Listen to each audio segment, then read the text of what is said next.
السلام علیکم ورحمۃ اللہ وبرکاتہ۔ الحمد للہ والصلاة والسلام علی رسول اللہ نبینا محمد صلی اللہ علیہ وسلم۔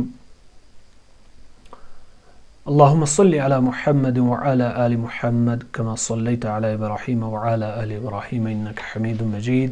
اللہم بارک علی محمد وعلی آل محمد کما بارکت علی ابراہیم وعلی آل ابراہیم انک حمید مجید۔ ناظرین کرام، شروط لا الہ الا اللہ کے اس دروس کے سلسلے کے اندر میں آپ کی خدمت میں حاضر۔ تو آج ہم اس درس کا جس کا عنوان ہے کلمہ توحید لا الہ الا اللہ، کہنے کا مطلب کیا ہے؟ یہ کلمہ توحید 4 الفاظ پہ مشتمل ہے۔ سب سے پہلا لفظ جو ہے لا، جس کا معنی ہے نہیں، یعنی نکارنا ہے۔ دنیا کے اندر جو بھی ہے اس کو ہم نے انکار کرنا ہے۔ انکار کس ڈومین میں کرنا ہے یہ بھی ہم آگے دیکھیں گے۔ لا الہ، کوئی معبود برحق ہے ہی نہیں۔ الہ اس کا معنی ہے معبود، یعنی جس کی عبادت کی جائے۔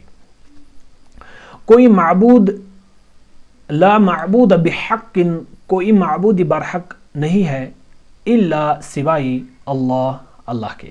یعنی اگر عبادت کے لائق دنیا کے اندر کوئی ذات ہے اللہ کے سوا، کوئی بھی شخص، کوئی بھی چیز عبادت کے لائق نہیں ہے۔ تو یہ اس کلمے کا مختصر سا ترجمہ ہے۔ اللہ تعالیٰ کے سوا کوئی سچا برحق معبود نہیں ہے۔ تو اپنی بات کو آگے بڑھائیں گے، دیکھیں گے کہ ہمیں کیا ریفرنسز اس کے حوالے سے ملتی ہے۔ تو الہ جو ہے، الہ کا معنی جو ہے معبود، لیکن اس معبود کو ہم نے ایڈ کیا ہے برحق، سچا۔ دیکھیں گے ہمارے پاس کیا دلائل ہے جو اس برحق لفظ کو، برحق ورڈ کو سپورٹ کرتے ہیں۔ اللہ سبحانہ و تعالیٰ ارشاد فرماتے ہیں سورۃ الحود آیت نمبر 26 کے اندر، آیت 26، اعوذ باللہ من الشیطان الرجیم اللہ تعبدوا الا اللہ، کہ نہ کیجیے آپ لوگ عبادت سوائے اللہ کے۔ یعنی عبادت کے لائق اگر کوئی ذات ہے اللہ، وہ ذات صرف اللہ کی ہے۔ انی اخاف علیکم عذاب یوم علیم، مجھے خوف ہے تم لوگوں پر، انی مجھے، اخاف علیکم، یہ محمد رسول اللہ صلی اللہ علیہ وسلم اپنی امت کو باخبر کرتے ہیں کہ مجھے خوف ہے تم لوگوں پر عذاب یوم علیم، اس دن کے عذاب کا، جو عذاب جو ہوگا وہ بہت انٹینسیفائی ہوگا، یعنی جس سے انسان کو جو درد ہوگی اس درد کا اضافہ جو ہوگا وہ مینی فولڈز ہوگا۔ تو رسول علیہ الصلوۃ والسلام مجھے اور آپ کو یہ بیان فرماتے ہیں کہ اس دن کے عذاب سے ڈرو، لیکن عذاب سے ڈرنے سے پہلے ہمیں یہ بتایا گیا ہے کہ یہ عذاب اس لیے آئے گا جس کے پیچھے کا کارن جو ہوگا کہ لوگوں نے معبودانی باطل کھڑا کیا ہوں گے، کہ تبھی تو اللہ سبحانہ تعالیٰ بیان فرماتے ہیں کہ لا تعبدوا الا اللہ، نہ کیجیے آپ لوگ عبادت سوائے اللہ کے، یعنی اللہ ہی صرف کن اور اہل مستحق ہے عبادت کا۔ تو اس آیت کو ہم دیکھیں گے کہ ایک اور آیت سپورٹ کرتی ہے، وہ کیا ہے؟ ذَلِكَ بِأَنَّ اللَّهَ هُوَ الْحَقُّ وَأَنَّ مَا يَدْعُونَ مِن دُونِهِ هُوَ الْبَاطِلُ، یہ اس لیے کہ بِأَنَّ اللَّهَ هُوَ الْحَقُّ، یعنی بے شک اللہ سبحانہ وتعالیٰ وہی برحق ہے۔ اس کے علاوہ دنیا کے اندر جتنے بھی معبودانی باطل رونما ہوئے ہیں وہ عبث ہے، فضول ہے، ان کا کوئی، کہنے کا مطلب یہ ہے کہ ان کا کوئی نہ سورس ہے نہ کچھ ہے، یعنی جس کی وجہ پہ ہم ان کو عبادت کریں گے۔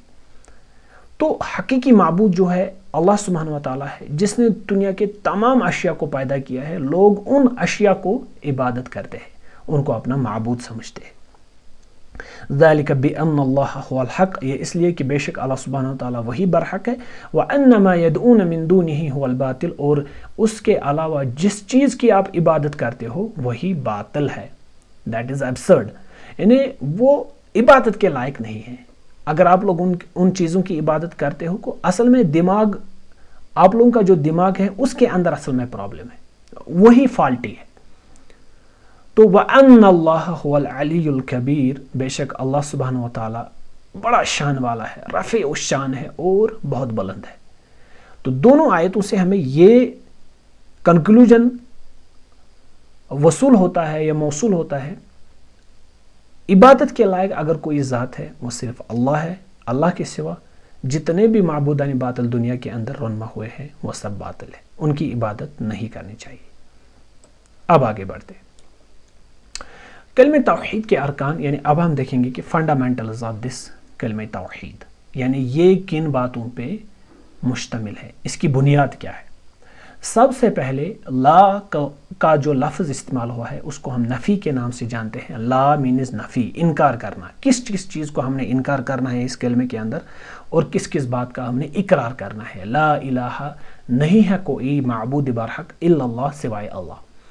ان نفی کس کی جائے؟ ہر معبود کی عبادت کا انکار کرنا ہے، چاہے وہ معبود بت کی صورت میں ہو، یعنی بت ان کو ہم بولتے ہیں جیسے کسی نے کوئی ایسا اسٹیچو کھڑا کیا، بولا کہ یہ میری حاجت روائی کرے گا، یہ میرے مسائل سالو کرے گا، اس کو ہم بت کہتے ہیں۔ بت چاہے پتھر کی صورت میں ہو، بت چاہے درخت کی صورت میں ہو، لیکن جس کو ہم عبادت کرتے ہیں یا جس کو بندہ کوئی عبادت کرے، جس کو بندہ کوئی اپنا معبود سمجھے، اس کو ہم معبودان باطل کہتے ہیں۔ تو چاہے وہ بت ہو، چاہے وہ پتھر ہو، چاہے وہ درخت ہو، چاہے وہ سورج یا چاند ہو، چاہے وہ فرشتے ہوں، انبیاء ہو یا اولیاء ہو، ان سب کی عبادت کرنا اس سے ہم کو منع کیا گیا ہے، اس کو ہم نے نکارنا ہے۔ سب سے پہلے دنیا میں کسی کی بھی عبادت کرنا جائز نہیں ہے ایکسیپٹ اللہ۔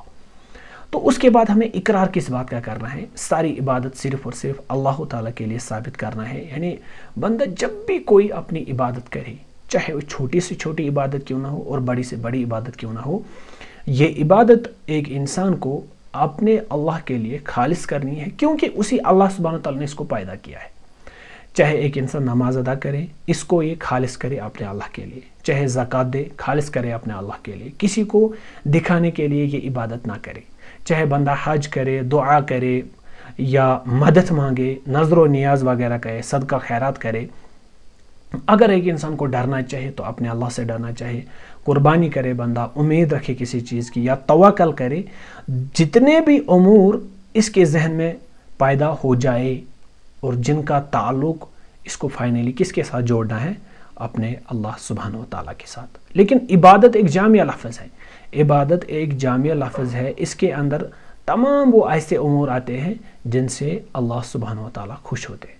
یعنی عبادت کی تعریف اگر کی جائے کہ عبادت کا مطلب کیا ہے، اسم جامع لکل ما یحب اللہ و یرضاہ من الاعمال و افعال الظاہرات والباطنہ، یعنی یہ ایسے اعمال کا مجموعہ ہے جن سے اللہ سبحانہ وتعالیٰ راضی ہوتا ہے، چاہے وہ ظاہری اعمال ہو، باطنی اعمال ہو، چاہے ایک انسان کسی بھی صورت میں ان کو انجام دے، لیکن ایک ہی مقصد ہونا چاہیے کہ ایک بندہ اس کو اپنے اللہ کے لیے، للہیت کے لیے خالص کرے۔ ٹھیک ہے، تو ایک اور بات اب ہم دیکھیں گے کہ یہ جو معبودان باطل ہے کس کس صورت میں ایگزسٹ ہوتے ہیں۔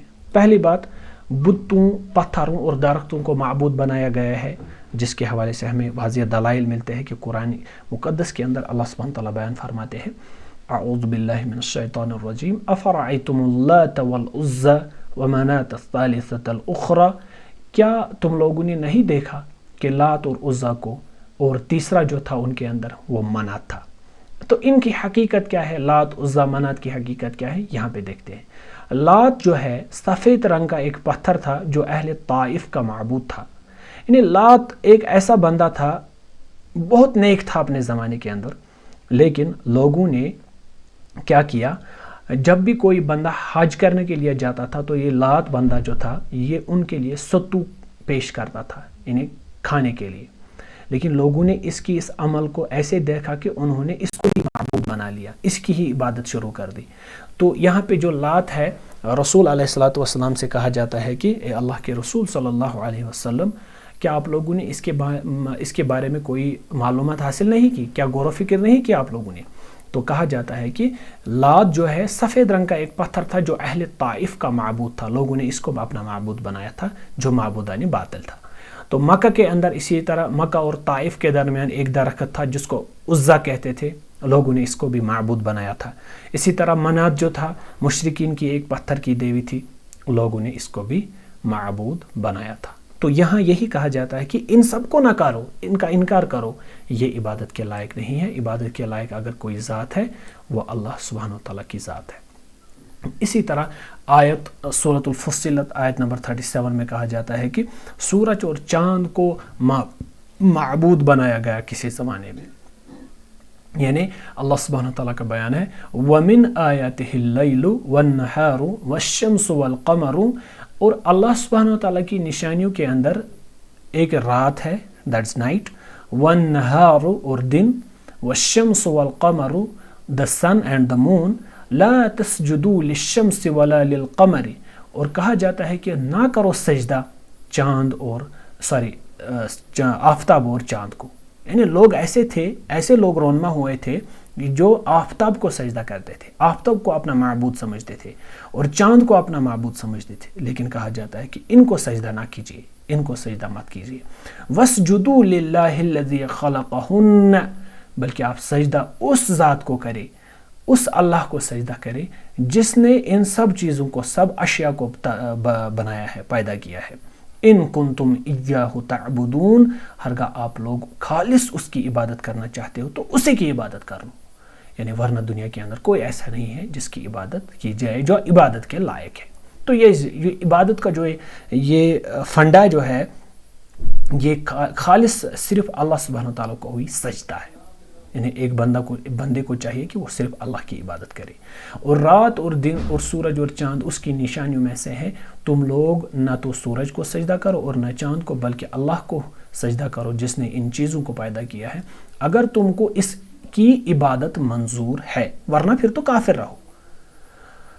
اچھا، فرشتوں اور انبیاء کو معبود بنایا گیا. ایک ایسا زمانہ تھا جب لوگوں نے فرشتوں اور انبیاء کو اپنا معبود بنایا تھا. وَلَا يَعْمُرَكُمْ ان تتخذوا الملائکۃ والنبیین اربابا، اور ولا یأمرکم، اور کیا ہو گیا تم لوگوں کو جو حکم دیتے ہیں کہ ان تتخذوا الملائکہ، کہ آپ لیجئے، پکڑ لیجئے ملائکہ اور نبیین کو اپنے رب، یعنی آپ ان کو اپنے معبود بنا لیے. کیا ہو گیا لوگوں کو جو ایسے کام کر رہے ہیں، جیسے حکم دے رہے لوگوں کو کہ آپ ملائکہ اور پیغمبروں کو اپنے رب بنا لیجئے. ایامرکم بالکفر بعد اذا انتم مسلمون، کیا آپ لوگ ان کو دعوت دیتے ہو کفر کی اس کے بعد کہ وہ پہلے مسلمان تھے؟ لیکن یہ ان کے لیے شایع نشان نہیں ہے. اور کہا جاتا ہے کہ اس آیت مبارکہ میں سورۃ آل عمران آیت نمبر 80، اور اس کو یہ بھی نہیں کہنا چاہیے کہ تم فرشتوں اور پیغمبروں کو اللہ بنا لو، بھلا جب تم مسلمان ہو چکے تو کیا اس سے زیبا ہے کہ تمہیں کافر ہونے کو کہے. بہرحال دونوں آیتوں کا مجموعہ جو ہے یہی کنکلوژن نکلتا ہے کہ دنیا کے اندر جتنے بھی اشیاء ہے، چاہے وہ چھوٹے سے چھوٹا اشیاء کیوں نہ ہو، بڑے سے بڑا اشیاء کیوں نہ ہو، وہ عبادت کے لائق کبھی نہیں ہو سکتا.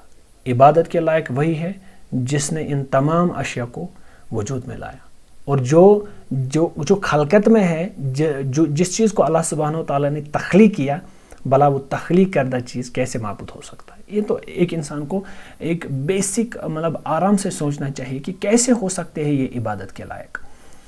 بہرحال اللہ سبحانہ وتعالیٰ کا فضل اور کرم ان لوگوں پر ہے جنہوں نے صرف اور صرف اللہ سبحانہ وتعالیٰ کو معبود بنایا ہے. باقی جو لوگ اس وہم اور برم میں ہیں کہ جو دنیا کی اشیاء کو معبود بناتے ہیں، یہ ان کے لیے رسوائی ہے اور باقی کچھ نہیں. اولیاء کو بھی معبود بنایا گیا ہے. اس کا سلسلہ جو کشمیر میں ہے زیادہ، برصغیر میں اس کا زیادہ رول ہے. لوگوں نے آستانوں کے اندر جو بھی بزرگ وغیرہ دفن ہیں ان لوگوں کا اپنا معبود بنایا ہے. لیکن کہا جاتا ہے کہ دیکھنے والی بات جو ہے کہ اس آیت مبارکہ پہ تھوڑا سا غور کیجئے. سورۃ الاسراء آیت نمبر 57 اور اللہ سبحانہ وتعالیٰ کا بیان ہے اولئک الذین یدعون یبتغون الی ربہم. اولئک الذین، یہ تمام لوگ، یدعون، جن کو یہ دعا دیتے ہیں، جن کو یہ پکارتے ہیں. ان کا کیا مسئلہ ہے؟ جو قبروں کے اندر مدفون ہیں ان کا کیا مسئلہ ہے؟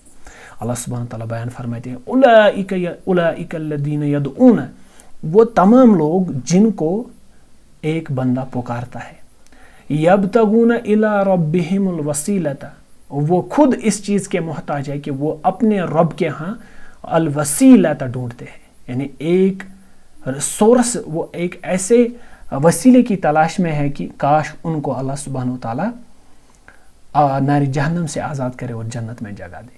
وہ خود اپنے وسیلے کے تلاش میں ہے، لیکن لوگوں نے وسیلہ ڈھونڈنے والوں کو ہی معبود بنا لیا. کہا جاتا ہے کہ ایہم اقرب ویرجون رحمتن، وہ ایسے لوگ ہیں جو اللہ سبحانہ و تعالیٰ کے مقرب ہیں، یعنی بہت محنت کرنے کے بعد اللہ سبحانہ و تعالیٰ کو دن دگنی رات چگنی اللہ تعالیٰ کے دربار میں گڑ گڑانے کے بعد، اللہ سبحانہ و تعالیٰ کو منانے کے بعد ایسے ہوئے ہیں کہ اللہ سبحانہ و تعالیٰ کو ان سے پیار ہو گیا. ایہم اقرب ویرجون رحمتن، اور اللہ سبحانہ و تعالیٰ کے نزدیک ہے اور انہیں امید ہے اللہ سبحانہ و تعالیٰ کے رحمت کی. وَيَخَافُونَ عَذَابَهُ، اور وہ اللہ سبحانہ و تعالیٰ کے اس عذاب سے ڈرتے ہیں. إِنَّ عَذَابَ رَبِّكَ كَانَ مَحْذُورًا، بے شک اللہ سبحانہ و تعالیٰ کا جو عذاب ہے کان محذورا، ڈرنے کی چیز ہے جس سے ڈرا جائے. تو کہا جاتا ہے اس آیت مبارکہ میں یہ لوگ جن کو اللہ کے سوا پکارتے ہیں وہ خود اپنے پروردگار کے ہاں ذریعے تقرب تلاش کرتے رہے کہ کون ان میں اللہ کا زیادہ مقرب ہوتا ہے. اس چیز کے اندر وہ ہمیشہ ہوتا ہے کہ کبھی ایسا موقع ہمیں زندگی میں ملے کہ ہم بھی اللہ تعالیٰ کے مقرب بن جائے اور اس کی رحمت کے امیدوار رہتے ہیں اور اس کے عذاب سے خوف رکھتے ہیں. بے شک تمہارے پروردگار کا عذاب ڈرنے کی چیز ہے. گویا اس آیت مبارکہ سے بھی یہی مطلب نکلتا ہے، یہی کنکلوژن ڈرا ہوتا ہے کہ بندہ جو خود محتاج ہو کسی کا، وہ کیسے معبود ہو سکتا ہے. تو کنکلوژن یہی نکلتا ہے کہ دنیا کے اندر ہر باطل معبود کی عبادت کا انکار کرنا ہم پر فرض ہے. جس کی عبادت لوگ کرتے ہیں، بندہ جو معبود بنایا گیا ہے، اس میں اس کی کیا خطا ہے؟ خطا تو ان لوگوں کی ہیں جو عبادت کرتے ہیں. وآخر دعوانا ان الحمد للہ رب العالمین. السلام علیکم ورحمۃ اللہ وبرکاتہ.